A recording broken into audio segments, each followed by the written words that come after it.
नमस्कार. आज आपण एकादशी उपवासावर जरा सविस्तर बोलणार आहोत. आपल्याकडे जी माहिती आहे त्यात धार्मिक, मानसिक आणि अगदी वैज्ञानिक दृष्टिकोन पण मांडले आहेत. हो, म्हणजे एकाच प्रथेचं किती वेगवेगळे पैलू आहेत हे दिसतंय. बरोबर.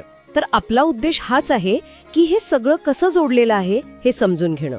चला तर मग सुरुवात करूया. नक्की. पहिला मुद्दा घेऊया धार्मिक किंवा आध्यात्मिक बाजूचा. आपल्या माहितीनुसार एकादशी हा विष्णू भक्तीसाठी खास दिवस आहे. असं म्हणतात की या दिवशी उपवास केला की मन शांत होतं आणि भक्तिभाव वाढतो. अगदी हो. आणि यात असंही म्हटले की हा उपवास पापांचं प्रायश्चित्त करतो. म्हणजे झालेल्या चुकांची भरपाई असं काहीचं. खरं तर महाभारतात श्रीकृष्णाचं एक वाक्य आहे, आपल्या स्रोतात त्याचा उल्लेख आहे बघा. एकादशी उपवास 1000 यज्ञांच्या तुल्य आहे. 1000 यज्ञांचा? बापरे. म्हणजे याला एक प्रकारे आध्यात्मिक शुद्धीकरणाचा मार्ग म्हणता येईल. अगदी तसंच.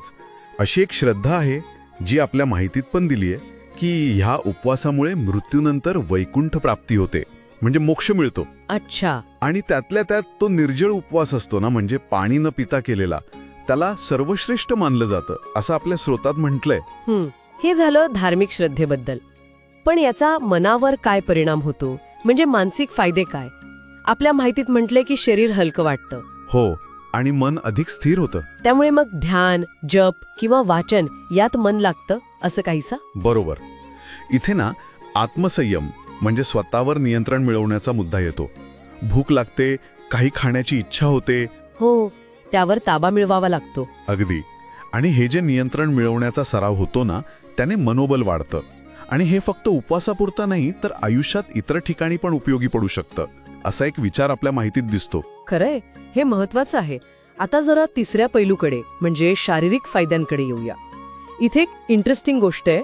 एकादशी उपवास आणि आजकालचं जे इंटरमिटेंट फास्टिंग आहे. हो, इंटरमिटेंट फास्टिंग. त्यांच्यात साम्य दाखवलंय.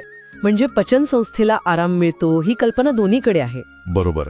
आपल्या माहितीत म्हटलंय की या आरामामुळे शरीरातले जे नको असलेले घटक असतात, म्हणजे टॉक्सिन्स, विषारी द्रव्य, ती बाहेर टाकली जातात. आणि याचा चांगला परिणाम मग त्वचेवर, पचनावर आणि झोपेवर पण होतो असं निरीक्षण आहे. आणि अजून एक महत्वाचा मुद्दा मधुमेह नियंत्रणाचा. म्हणजे नियमित उपवासामुळे इन्सुलिन सेन्सिटिव्हिटी सुधारते असं काहीसं. हो, तसा उल्लेख आहे.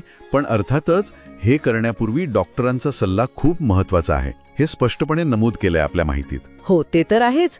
आणि रक्तदाब नियंत्रणाचा पण उल्लेख आहे. अगदी. आणि यासोबतच दीर्घायुष्य आणि चांगली प्रतिकारशक्ती हे फायदे सुद्धा काही संशोधनातून समोर आले आहेत असं आपल्या माहितीत दिसतंय. उपवासाचे प्रकार पण सांगितले आहेत थोडक्यात. हो.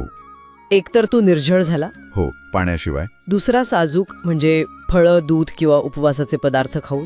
आणि तिसरा एकभुक्ती, म्हणजे दिवसातून एकदा जेवण. बरोबर. गरजेनुसार आणि क्षमतेनुसार लोक निवडतात. तर हे सगळं ऐकल्यावर एक गोष्ट स्पष्ट होते की एकादशीचा उपवास म्हणजे फक्त काही तास उपाशी राहणं नाहीये. ही एक, काय म्हणतात त्याला, शरीर, मन आणि आत्मा या तिन्हींच्या शुद्धीकरणाची प्रक्रिया आहे असं आपल्या स्रोतांमधून दिसतंय. अगदी बरोबर. आणि हे फायदे एकमेकांना कसे जोडलेले आहेत हे बघण्यासारखं आहे. शारीरिक आराम मिळाला की मानसिक शांतता येते, एकाग्रता वाढते आणि त्याचा उपयोग मग आध्यात्मिक साधनेसाठी होतो. परफेक्ट. हाच धागा आपल्या माहितीत पण आहे. शारीरिक, मानसिक आणि मग आध्यात्मिक असं सगळं जोडलेलं आहे. या सगळ्या माहितीच्या आधारावर एक विचार मनात येतो की बघा, एकादशी उपवासात आत्मसंयम आणि शुद्धी याला इतकं महत्त्व आहे.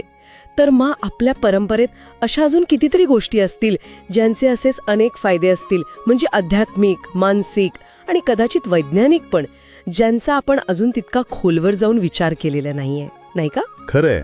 हा नक्कीच विचार करण्यासारखा मुद्दा आहे. अनेक पारंपरिक प्रथांमध्ये अशी खोली असू शकते